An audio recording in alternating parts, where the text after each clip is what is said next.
Alrighty, so this is English over time. We're going to work out basically, we're heading into the modern period, that's our focus.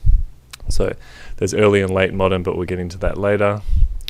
So basically we're talking Renaissance time. So we've got Leonardo Da Vinci, who's like a famous polymath, which means like many things essentially. That picture that with the many armed man is the Peruvian man? Peruvian? Words escaped me. But he was, he painted the Mona Lisa, he wrote books, he made inventions, a lot of which people think like are still in existence today, but this is kind of a good example of the sort of innovative thinking of the Renaissance, and he was, the Renaissance man, writ large, the perfect example. We've got Copernicus and Galileo, so you're thinking, does the sun, earth, moon orbit around each other? The kind of religious belief was that the earth was the center of all of the whole world, but Copernicus Galileo sort of pushing back against that, and that's sort of where we get the modern understanding of kind of science and religion being separate. Michelangelo, famous painter, sculptor, kind of like shows the Renaissance sort of tension between religion and science. So he's sort of obviously painting very anatomically perfect kind of and making precise sculptures, those sort of things, but also doing it in a religious sense. So whilst this is sort of the conflict between religion and science, this is sort of the combination of them, perhaps, I guess. And so importantly, science, even the idea of science, is kind of relatively Renaissance era kind of thinking. Like this kind of work you can see where he's sort of doing anatomy, and so that would be include breaking down corpses, drawing them, doing anatomy, all those sort of things that we think of as scientific now. We're going to go through a couple of maps to give you an idea of sort of their understanding of the world at this time. So this is what's called a Mappa Mundi, which is basically like a map of the known world, and it gives you a pretty good idea of kind of they're starting to explore the world and trying to explain it rather than just being kind of religious about things and thinking, well, God made everything, so everything's perfect. Starting to kind of think, and especially Leonardo da Vinci is kind of where you get ideas like trying to kind of replicate nature. So one of his big interests was trying to replicate the flight of birds, which is something that inventors nowadays still trying to sort of work out. And again, this is probably my favorite, another Mappa Mundi, and you can see, Ethiopia interior, Africa is like this tiny little speck, and these chubby-faced women around the outside are the wind. So that's kind of, you've sort of got, again, the science, religion, we know things, but we don't really know them for sure kind of stuff happening. Again, here we're heading towards a globe, which is pretty exciting, a new and accurate map of the world, and you get those sort of images happening there. And again, it's kind of getting, you can see the progression, it's heading more towards what we'd think of as a globe, a world map, those sort of things. Unfortunately, Australia doesn't exist yet, and so obviously all of these fit together because it's sort of the age of discovery. So lots of people are sending out boats. You think of, your Charles Darwin kind of type of people. You think of your Captain Cooks, you sort of all those sort of Magellan, famous explorer types, people out trying to map the world, trying to understand what's going on, how it's working. And of course, with that comes colonialism, but also comes a whole range of new words. Like, we went to the New World, we saw giraffes, we saw rhinoceroses, the pygmy people, the tribes, all these sort of new borrowings come from there. So the Renaissance, here are some language issues which I'll read to you and then consider for a moment. So we've got neoclassicism, past informing present, which means further borrowing from ancient texts. So kind of trying to revive some of the older things, bringing back Latin and Greek words, especially in science, for things that they can't really explain. So they're like, surely there's an old word we could borrow from the olden days. Around this time we gained such words as monosyllable, thermometer, idiosyncrasy. So you can see they're using Latin and Greek root words to explain scientific concepts. So that's why, bio, we all know those kind of prefixes, bio, psych, those kind of little chunks, and that they have a meaning from Latin and Greek, and that's sort of how they start to build new words, new neologisms that are kind of, as it says here, neoclassical neologism. So they're new old words combined. We've got elevated diction, complex phrasing, style of text at this point, almost deliberately heavy grammatically to emphasize an intellectual complexity. So it's kind of like reading an academic article where they're purposely trying to make things really convoluted and confusing and not clear. You've got sentences with lots of clauses, lots of polysyllabic lexis, multi-syllable sentences. Syntax is kind of getting longer and stretched out as people try to show off. We've got new forms, so the sonnet as a new form of poem, for example. New concepts, science, maths, philosophy, mean new words to explain them. Neologisms of all kinds, from compounds to affixation. So if you think of most neologisms, they're mostly formed from other words that we have lying around, but in this case, they're going back a little bit further than just sort of the ones lying around.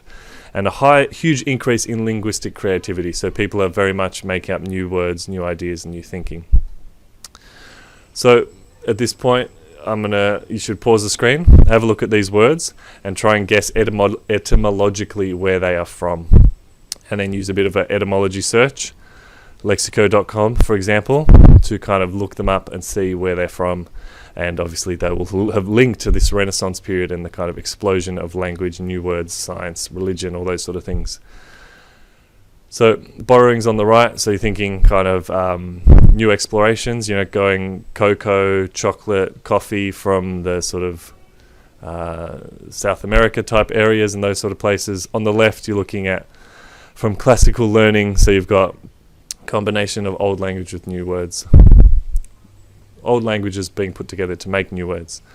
And then, of course, we're kind of jumping ahead, and we've got our emojis, we've got our hashtags, we've got all those sort of things, and all that sort of stuff. So you could say we're in a modern renaissance of language, perhaps, but that might be a stretch.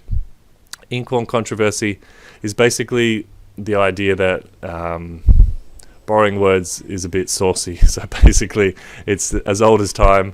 The idea that you can't just make up new words, and you can't just borrow words or steal words from other languages. English should be pure. And my haircut at the moment is, seems to support that idea, but that's not what I believe.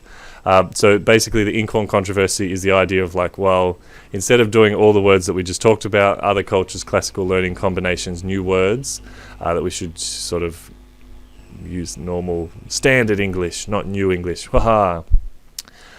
So here we've got some arguments for and against the sort of lexical borrowing, as it's called. So we've got some examples. I'm going to get you to pause them here and summarize the main sort of arguments. I'm not going to read them out because that would be redundant. And then we've got some arguments against. So again, pause it here, note down the main arguments, and of course we'll be linking this to the modern day eventually. But you're just reading so partly you're analyzing their old text, and partly you're looking for their arguments. So you're thinking, well, this is from 1531, 1581, 1553, 1557. So you're looking at the features of their language firstly, because that's the focus of our study. But you're also noticing their arguments as well. So we're doing two things, looking at the cultural elements of language and the language itself. So, and then you're going to fill this in for me. What are the for and against arguments for lexical borrowing? And then just to fly ahead, the two of the major influences. So Tyndale wrote an English Bible. Shakespeare wrote everything that you would probably already know. Record their dates, note down that they're important. They're kind of brought early modern English sort of to the fore and were big progenitors of it. So, lexical and grammatical innovation. So we've already talked about these, but more in the modern context. So these is just sort of the way that you might make innovations. So you can pause it here, note down each of these, sort of summarize it, and give an example of your own from either early modern English or modern English, just to get you thinking. And then key terms, we've got archaism down the bottom. So it's kind of something that we don't use anymore. And during the Renaissance, there were a lot of archaisms that were brought back to life, as per the Inkhorn controversy and others. Semantic change, narrowing, broadening, amelioration, pejoration, semantic reclamation. So we've talked about narrowing and broadening. What I need you to do is look up amelioration, pejoration, and semantic reclamation. Define those for me and add those to your vocabulary meta-language list.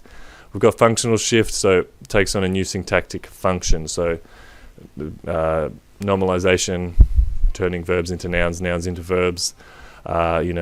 Google as a company, as a noun, becomes Google the verb, those sort of things. To thee or not to thee. So what we've got is the rules governing the use of second person pronouns were simple. Thou was everything, and now you. We had ye, your, yours.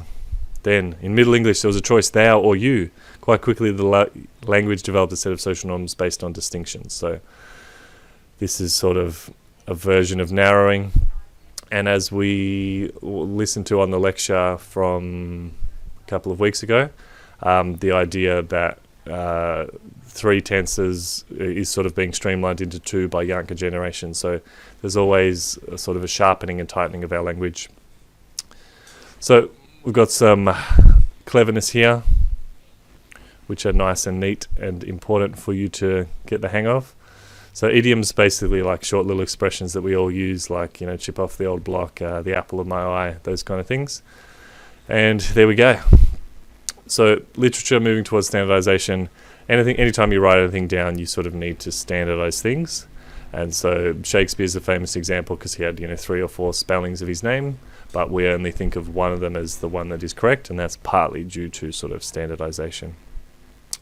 If you want, pause it here and have a read over those things. I'm just flying you through them quickly. So your job, and this is the most important part, is to pause here, write 2 paragraphs explaining your views on this prompt. New words and inventiveness with language should be embraced. You can refer to the Renaissance, the power of travel and trade. You can talk about English during the Renaissance, how language changed in EME, and you could do a bit of a YouTube search, look up the Renaissance, look up this kind of period of language, but just using these touchstones to give you a bit of an example of how that all works. And once you've done that, put it preferably on a OneNote page so I can read it. Thank you very much.